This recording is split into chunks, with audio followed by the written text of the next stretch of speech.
There are a lot of people in the park. I have read many books. I like her very much.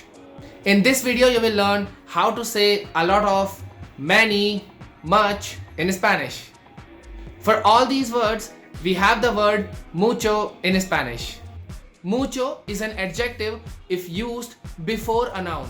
And in Spanish, adjectives have to agree in gender and number with the noun they modify.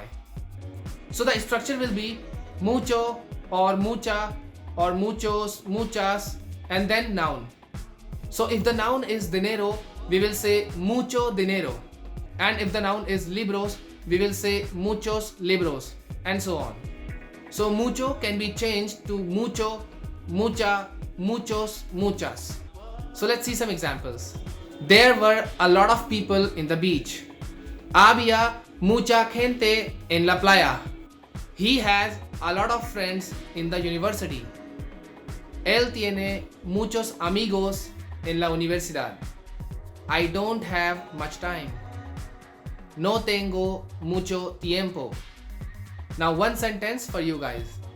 There is a lot of food in the refrigerator.